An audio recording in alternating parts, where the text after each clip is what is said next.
SSC को challenge करता हूँ, तुम बता दो कि हम कहाँ गलत हैं और हम बता रहे हैं कि तुम इतनी जगह गलत हो। तो इनका नाम कैसे आ गया लिस्ट 3 में? क्योंकि ये बहुत सॉलिड चीज है जो निकल के आई है सामने। पलाश जैसे ऐसे कितने बच्चे होंगे, क्या आप डीबी में सेटिंग करोगे इनसे? तो बेटा तैयार रहो कोर्ट में मिलने के लिए।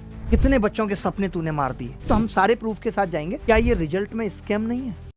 आप लोगों ने ये वीडियो तो देख ही ली होगी अभिनव सर की, और अभिनव सर ने प्लास का एग्जांपल लेके बताया है। उनका एक स्टूडेंट है प्लास, है ना, उसकी इन्फॉर्मेशन देके अब मैं आपको समझाऊंगा कि क्या क्या चीजें सर ने बताई। बहुत शॉर्ट तरीके से आपको बताऊंगा। सबसे पहले इस बार सीजन ने 3 लिस्टें निकाली हैं। List number 1, list number 2, list number 3। List number में जेएसओ की जो एज होती है 18 से 32 साल, इसकी कट ऑफ 167 गई हुई थी। लिस्ट नंबर 2 जो कि एसओ की है, और list number 3 all other post जिसकी एज 30 से कम होनी चाहिए। अब सर इसमें बता रहे हैं कि उनका एक स्टूडेंट है जो कि कौन है, प्लास है। उसका देखिए जेएसओ के लिए उसने अप्लाई किया हुआ था क्योंकि उनकी एज कितनी थी, 32 से कम और 30 से ज्यादा, है ना, 18 से ज्यादा 32, इसी कैटेगरी में वो आ रहे थे। तो इस पर जो कट ऑफ गई वो 167 गई, और उनके जो नंबर अभिनव सर दिखा रहे हैं वो दिखा रहे हैं 158। इसका मतलब तो ये हुआ कि जो प्लास हमारे भैया हैं उनका सिलेक्शन लिस्ट 1 में नहीं हुआ, है ना। साफ सी बात है, जेएसओ के लिए अप्लाई करना था भैया, 167 नंबर पर ही क्या आना चाहिए था, नेम आना चाहिए था। दूसरे के लिए वो अप्लाई नहीं थे, इसकी कट ऑफ भी बहुत हाई थी। अब देखिए जो तीसरी कैटेगरी गई है यहां पर उनका सिलेक्शन हो चुका है, लेकिन लिस्ट नंबर 3 में वही बच्चों का सिलेक्शन होगा जिनकी एज 30 से क्या होगी, कम होगी। अब अभिनव सर का कहना यह है कि भैया इसके लिए अप्लाई करा था लेकिन इसमें तो कट ऑफ क्लियर नहीं हुई, दूसरे के लिए एलिजिबल नहीं थे। अब बात रही तीसरे वाले के लिए जिसमें ऑल अदर पोस्ट हैं, सारी पोस्ट जिनकी एज 30 से कम है, और जो उनके स्टूडेंट थे प्लस उनकी एज 30 से ज्यादा है। तो मुझे ये बताइए कि ये लिस्ट 3 में ये नंबर आ कैसे गया। सबसे पहली बात, अगर लिस्ट नंबर 3 पे ये आ गए तो भैया यहां पर 30 साल से कम वाले बच्चे ही हैं। पहली बात तो ये गलती कर दी, और ना जाने ऐसे कितने बच्चे होंगे जिन्होंने जो 30 साल से तो ज्यादा होंगे और उनको इस लिस्ट नंबर 3 पर रखा गया होगा। अगर वो लिस्ट नंबर 3 पर आए होंगे तो उन्होंने कट ऑफ को एकदम क्या कर दिया होगा, बढ़ा दिया होगा। इतना ही कहना है अभिनव सर का, और बात एकदम सही है। इसी वजह से सर बोल रहे हैं यदि एसएससी ने अपना रिजल्ट रिवाइज किया तो ठीक, यदि नहीं किया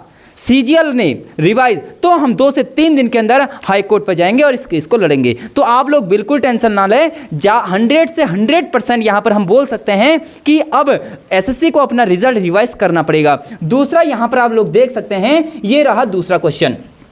आप लोग इस क्वेश्चन को देखिए, अगर आप सीजीएल की तैयारी करते हैं तो आपके लिए बहुत मामूली सा ये क्वेश्चन होगा। क्वेश्चन में क्या बोला गया है, यदि 436P5 3 से विभाज्य है तो P का अधिकतम मान ज्ञात करो। भैया P का अधिकतम मान ज्ञात करो, ठीक है। और हमें पता है कि 9 का नियम क्या कहता है, सॉरी 3 का नियम कहता है कि 3 से करना चाहिए। मैं आपको थोड़ा सा यहाँ पर बता रहा हूँ, 436P5, ठीक है। तो देखिए यहाँ पर आप देख सकते हैं 6 3 9 5 और 4 9, तो P की वैल्यू आनी चाहिए। भैया इन्होंने बोल रखा है P का अधिकतम मान। मुझे आप ये बताइए, यहां पर चूज ऑप्शन 1 लगा रखा है, भैया इसका आंसर 1 होना चाहिए क्योंकि एसएससी ने कुछ भी क्लियर नहीं किया है। भैया सबसे पहली बात, पी की यहां पर जो वैल्यू आएगी वो सिंगल वैल्यू आती है।